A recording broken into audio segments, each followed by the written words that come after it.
पर एक पल को रुकिए, ये मैं कौन है?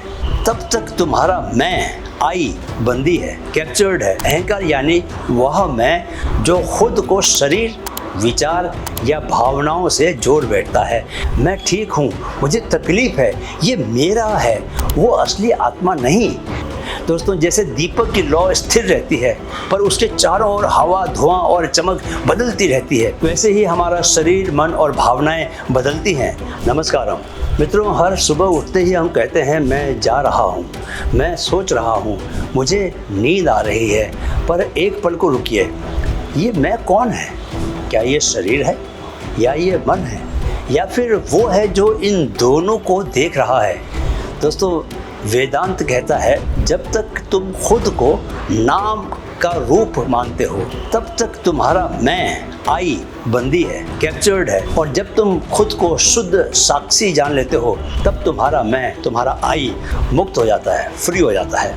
चलिए, आज का वीडियो आपके मैं को मुक्त करने वाला है। सबसे पहले जानते हैं कि अहंकार क्या है। अहंकार यानी वह मैं जो खुद को शरीर, विचार या भावनाओं से जोड़ बैठता है। अहम कर्ता, अहम भोक्ता, अहम सुखी, अहम दुखी, यही तो भ्रम है हमारे अंदर जो बार बार कहता है मैं ठीक हूँ, मुझे तकलीफ है, ये मेरा है, वो असली आत्मा नहीं, वो है अहंकार का पर्दा। चलिए, एक पौराणिक दृष्टांत मैं देता हूँ। श्री कृष्ण ने अर्जुन से कहा था तू योद्धा नहीं है, तू आत्मा है। लड़ वही रहा है जो नश्वर है, जो शाश्वत है वो कभी नहीं लड़ता। अब आप जानना चाहेंगे दोस्तों कि अहंकार बनता कैसे है। अहंकार एक छवि है जो बचपन से लेकर आज तक समाज, परिवार, अनुभव और विचारों से बनी है। जब हमें कहा गया तू होशियार है, हमने उसे अपना हिस्सा बना लिया। जब कहा गया तू कुछ नहीं कर सकता, वो भी हमारे मैं बस गया।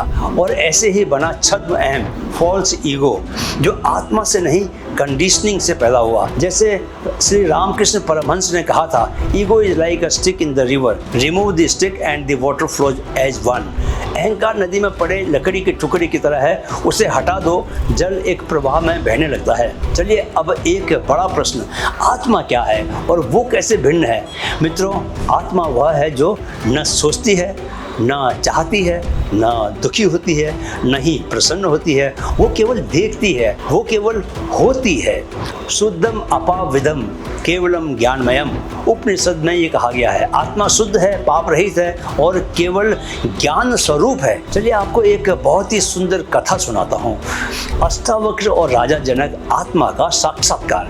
राजा जनक केवल विद्वान ही नहीं, बड़े साधक भी थे, परंतु उनके भीतर एक गहरी जिज्ञासा थी, आत्मा का साक्षात्कार तुरंत कैसे हो।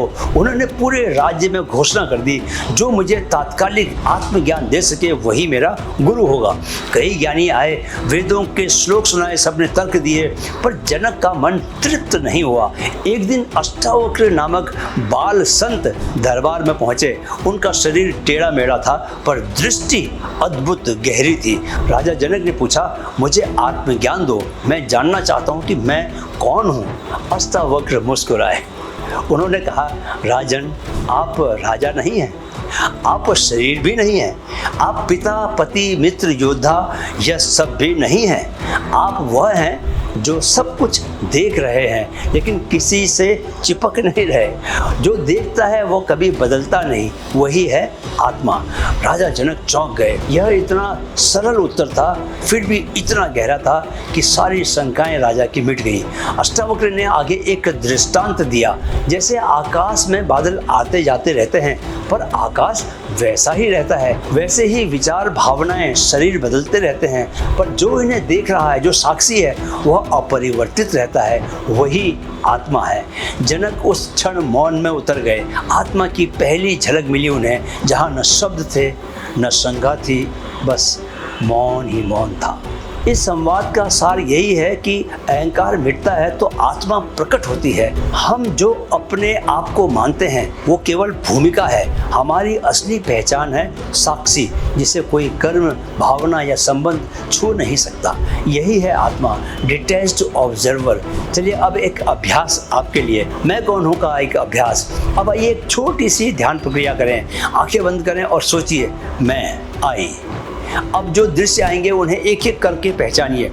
अगर मन कहे मैं शरीर हूँ तो भीतर से पूछिए शरीर को देखने वाला कौन है। अगर मन कहे मैं विचार हूँ तो फिर पूछिए विचारों को जानने वाला कौन है। अगर भावनाएं उठें जैसे मुझे खुशी है, मुझे गुस्सा है, तो भी पूछिए आप, क्या पूछेंगे आप, भावना को अनुभव करने वाला कौन है। हर उत्तर पर रुकिए नहीं, प्रश्न करते रहिए, प्रश्न करते रहिए, इसको जानने वाला कौन है, इसको जानने वाला कौन है। अंततः दोस्तों जब शब्द रुक जाएंगे, प्रश्न मौन में घुल जाएगा, तब जो बचेगा वही है साक्षी, वही आत्मा है, वही शुद्ध चैतन्य है। दोस्तों जैसे दीपक की लौ स्थिर रहती है पर उसके चारों ओर हवा, धुआं और चमक बदलती रहती है, वैसे ही हमारा शरीर, मन और भावनाएं बदलती हैं, पर उस दीपक की लौ की तरह जो स्थिर है वही आत्मा है, वो कभी बदलती नहीं। चलिए अब जानते हैं कि अहंकार से मुक्त कैसे हुआ जाए। उसके लिए दोस्तों जागरूकता चाहिए, अवेयरनेस चाहिए। जब भी मैं कहें तो पूछे कौन। जब भी आपका आई आए तो आस्क योरसेल्फ हु। उसके लिए विवेक, डिसर्नमेंट चाहिए जो आपको बताएगी जो बदलता है वो मैं नहीं, जो देखता है वो मैं हूँ। उसके लिए साक्षी भाव, विटनेसिंग चाहिए जो हर भाव, हर विचार को देखे, उसमें उलझे नहीं। उसके लिए सेवा और समर्पण चाहिए। जब कर्म फल के लिए ना हो, अहंकार पिघलने लगता है। रमण महर्षि ने कहा है जब मैं हटता है तब वह प्रकट होता है। दोस्तों बस यह जान लो कि मैं कौन हूँ, ये सवाल बड़ा है।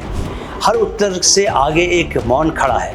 वेदांत की सबसे बड़ी खोज यही है, मैं कौन हूँ, और जो देख रहा है क्या वही असली मैं है। जब तक अहम है शांति बाहर है, जब अहम मिटा तो आत्मा झलकी और भीतर ही ब्रह्मांड मिल गया।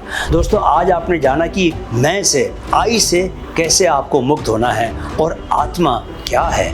अगले वीडियो में हम जानेंगे बुद्धि और विवेक आत्मा तक पहुंचने का मार्ग। क्या हर निर्णय बुद्धि से लिया जाना चाहिए या विवेक कुछ और है जो हमें गहराई में उतरने देता है। वेदांत में विवेक कैसे आत्मा का द्वार खोलता है। जुड़िए माइंड फिट स्पिरिचुअल से, क्योंकि अब प्रश्न नहीं उत्तर बोलेंगे। मन में है तो मुमकिन है। जय श्री कृष्ण।